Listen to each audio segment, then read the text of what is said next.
Doctor ortho Ayurvedic oil और capsule, अब दर्द भी घुटने टेकेगा।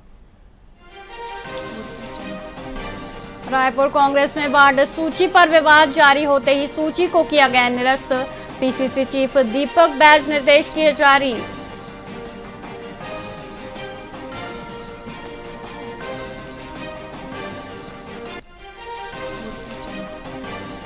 महानदी जल विवाद ट्रिब्यून पर कब कार्यकाल बढ़ा, केंद्र ने 9 महीने का दिया एक्सटेंशन। अब 13 जनवरी 2027 तक चलेगा ट्रिब्यून।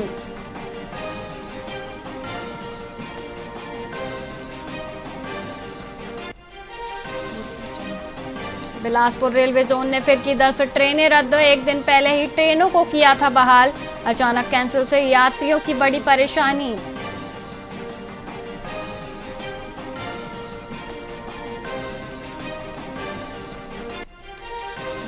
भिलाई सेक्टर 7 में पीलिया का प्रकोप। 145 घरों में कई बच्चे संक्रमित पाए गए।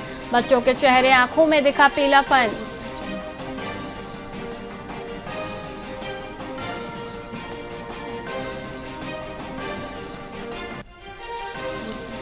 छत्तीसगढ़ में फिर बढ़ेगी गर्मी। 4 दिन 5 डिग्री तक चढ़ेगा पारा। कई जिलों में 42 डिग्री पार जाएगा टेम्परेचर।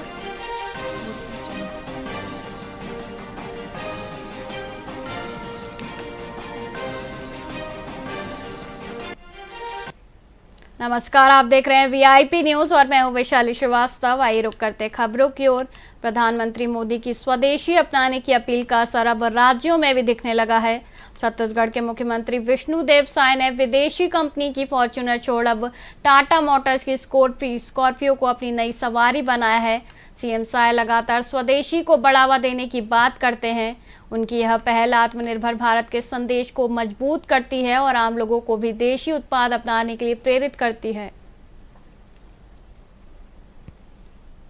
आज महात्मा ज्योतिबा फुले का 200वीं जयंती है और यहाँ पर बीजेपी के प्रदेश कार्यालय में अनुसूचित जाति मोर्चा द्वारा जयंती समारोह का यहाँ पर आयोजन किया गया था, जिसमें हम सभी लोग शामिल हुए। हमारे प्रदेश की मंत्री श्रीमती लक्ष्मी राजवाड़े, राज्यसभा सांसद लक्ष्मी वर्मा जी, हमारे दोनों महामंत्री श्री अखिलेश सोनी जी, श्री यशवंत जैन जी और सभी हमारे अनुसूचित जाति मोर्चा के पदाधिकारीगण सबकी उपस्थिति में आज जयंती के उपलक्ष्य में महात्मा ज्योतिबा फुले को विनम्र श्रद्धांजलि अर्पित किए हैं।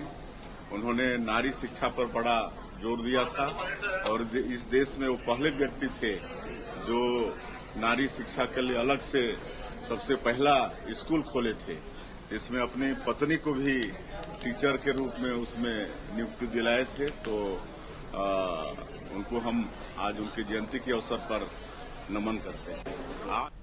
रायपुर छत्तीसगढ़ में महतारी बंधन योजना को लेकर सरकार ने स्पष्ट किया है कि ई-केवाईसी प्रक्रिया पूरी तरह निःशुल्क है। महिला एवं बाल विकास विभाग ने निर्देश दिए हैं कि किसी भी हितग्राही से केवाईसी के नाम पर शुल्क नहीं लिया जाएगा। यदि कोई चॉइस सेंटर या कियोस्क संचालक पैसे मांगता है तो उस पर कड़ी कार्रवाई होगी। वहीं सरकार ने महिलाओं से अपील की है कि वे ऐसी किसी भी अवैध वसूली की शिकायत तुरंत संबंधित अधिकारियों को करें। देखिए, अभी जितने भी महतारी बंधन के हितग्राही हैं सभी को अपना ई-केवाईसी कराना है। इसके लिए उनको अपना आधार कार्ड के साथ जो उनके बैंक खाते के साथ लिंक है, इसको अपने चॉइस सेंटर में जा करके या जहाँ भी हम लोग शिविर भी लग रहा है जगह जगह पे चिन्हांकित जगहों पे, और सारे जो बीएलई हैं वो ग्राम पंचायत भवन में या जो चिन्हांकित जगह है वहाँ पे शिविर लगा करके निःशुल्क उनका केवाईसी कर रहे हैं। और तुरंत उनका आईडी ब्लॉक करने के लिए हम लोग रिकमेंड कर रहे हैं। कल भी ऐसी शिकायतें आई थी तो हम मेरे ख्याल से 2-3 जगह के आईडी कल भी ब्लॉक हुए हैं। तो हम लोग ये मैसेज भी देना चाह रहे हैं कि कहीं भी कोई भी बीएलई जो है वो पैसा इसके लिए किसी भी तरह से हितग्राहियों से वसूली ना करेगा। दुर्ग जिले में बढ़ती गर्मी के बीच पुलिस प्रशासन ने सराहनीय पहल की है। सेक्टर 6 ग्लोब चौक एसएसपी विजय अग्रवाल ने ट्रैफिक जवानों को गमछा और पानी की बोतलें वितरित की। ट्रैफिक एसएसपी ऋचा मिश्रा भी मौजूद रहीं। 37 से 39 डिग्री तापमान में ड्यूटी कर रहे जवानों का हौसला बढ़ाते हुए एसएसपी ने उनके स्वास्थ्य को प्राथमिकता बताया। साथ ही भविष्य में टोपी देने की बात कही और लोगों से हेलमेट और सीट बेल्ट के पालन की अपील की।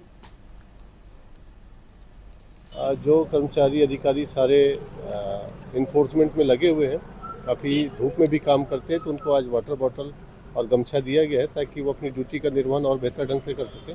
हेलमेट और सीट बेल्ट के लिए विशेष फोकस है दुर्ग पुलिस का, ताकि लोगों की ज़िंदगी सुरक्षित रहे और दुर्घटनाजन्य मृत्यु जो है वो कम से कम हो सके, उसी का प्रयास है। लगातार गर्मी बढ़ता जा रहा है, तो कर्मचारी ड्यूटी तो कर ही रहे हैं और एक्स्ट्रा आप लोगों की तरफ से क्या उनको अभी जैसे उनको वाटर बॉटल और गमछा दिया गया है, आगे चल के इनको नए कैप भी प्रदान करने के लिए मैंने बताया है, तो वो सब भी प्रदान किया जाएगा। सर हेलमेट को लेकर के जागरूकता तो काफ़ी दिख रही है, सॉफ्टवेयर पर लोग फॉलो भी कर रहे हैं, तो जो कुछ छूटे हैं उनके लिए क्या करना? देखिए, बिना हेलमेट के आपका जो दुर्घटना में रिस्क है वो काफ़ी बढ़ जाता है, और जितने भी अनुभव हैं, पुराने जो एग्जाम्पल हैं, तो यही इंडिकेट करते हैं कि जहाँ टू व्हीलर सवार हेलमेट नहीं पहनता है तो एक्सीडेंट में मृत्यु होने का रिस्क काफ़ी बढ़ जाता है। तो मेरा सभी से अपील है कि जो भी मोटरसाइकिल सवार हैं कृपया हेलमेट पहन के ही निकले, और न सिर्फ ड्राइवर बल्कि पीछे जो बैठे हैं वो भी हेलमेट का अनुपालन करें। उदयपुर के लखनपुर ब्लॉक में राशन वितरण में लापरवाही की लगातार शिकायतों पर मंत्री राजेश अग्रवाल ने सख्त रुख अपनाया है। उन्होंने अधिकारियों को उचित मूल्य दुकानों की कड़ाई से जांच के निर्देश दिए हैं। वहीं मंत्री ने कहा कि यदि किसी हितग्राही को राशन नहीं मिला तो जिम्मेदारों पर कड़ी कार्रवाई होगी। उन्होंने राशन की कालाबाजारी की बात भी स्वीकार की। वहीं एसडीएम को मामले में सख्त कदम उठाने और पूरी व्यवस्था दुरुस्त करने के निर्देश दिए गए हैं। प्रशासन के भी संज्ञान में है, और आज ही मैंने सुबह लखनपुर उदयपुर के एसडीएम को फोन करके बोला है कि कड़ाई से सभी राशन दुकानों की जांच करें, और जहां भी इस टाइप की घटना पाई जाती है कि हितग्राही को अगर राशन नहीं मिल रहा है, तत्काल उस राशन विक्रेता के खिलाफ कड़ी कार्रवाई।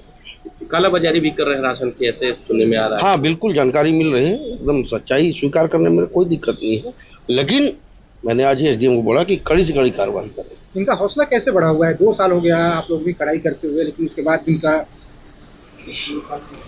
अब देखिए, हमने उनको बदला नहीं, जैसे पिछले शासन में बदल दिए थे वही लोग काम कर रहे हैं जो पहले से कर रहे थे, क्योंकि कहीं न कहीं गांव के ही लोग थे, समूह के लोग थे। हम लोग सोचे वही लोग सुधार के बढ़िया काम कर देंगे, लेकिन अभी लगातार इस टाइप से शिकायत आ रही है, तो निश्चित रूप से शासन प्रशासन को कड़ा रुख अपनाते हुए इन सभी को बदलना पड़ेगा, और निश्चित रूप से मान के चलिए आप कि जहाँ जहाँ शिकायत है वहाँ के राशन विक्रेता बहुत जल्दी बदलाएंगे।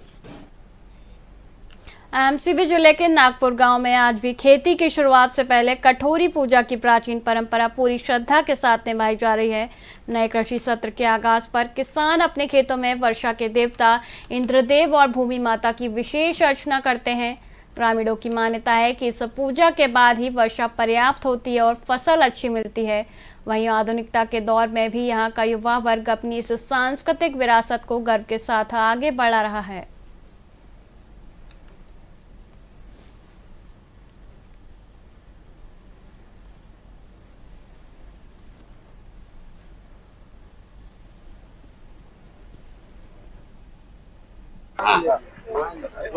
जो ये कठोरी हम मना रहे हैं, ये पूर्वज लोग ही चलाए हैं इसे, और इसमें पूर्वज लोग बताए हैं हमें कि इंद्रदेव का इसमें पूजा होता है, धरती माँ का पूजा होता है, और आज से ही हम लोग खेती किसानी अपना करना शुरू कर देते हैं। आज हम लोग बेहड़ा जलाते हैं, बेहड़ा जलाने का काम आज से शुरू कर देते हैं। बेहड़ा बिछाना खेत में, उसको धान का मुठ लेना, और जितने भी देवी देवता हैं सभी का आह्वान करके यहाँ अपन ये मेडर में, ये नागपुर का ये मेडर है, और यहीं पर पूजा पाठ करते हैं, और आज से हम लोग का खेती किसानी का कार्य शुरू हो जाता है।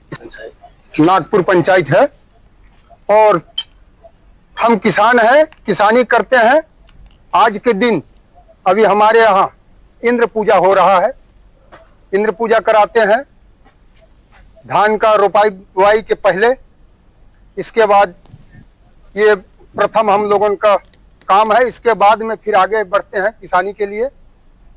और हमारे यहाँ ये मेरा 60 वर्ष का उम्र है, मुझे पता नहीं है कि कब से ये चलते आ रहा है। हमारे पूर्वजों के समय से ये परंपरा चलते आ रहा है, और हम चाहते हैं कि आज हमारे बच्चे और भी इनसे भी आने वाले पीढ़ी इस कार्य को अपना करते रहें, चलाते रहें।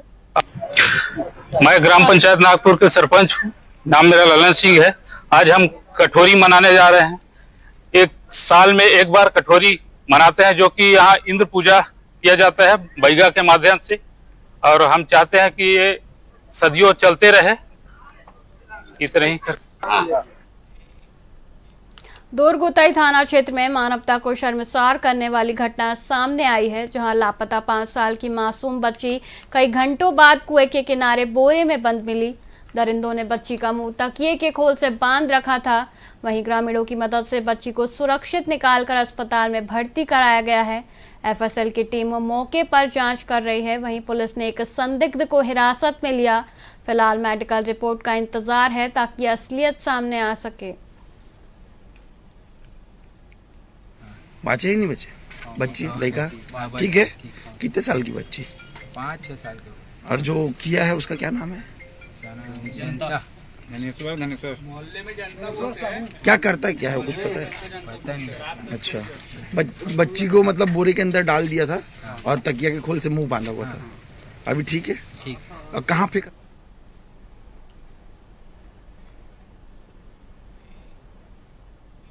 फिलहाल के लिए इतना ही। मुझे दीजिए इजाजत। देखते रहिए वीआईपी न्यूज़। नमस्कार।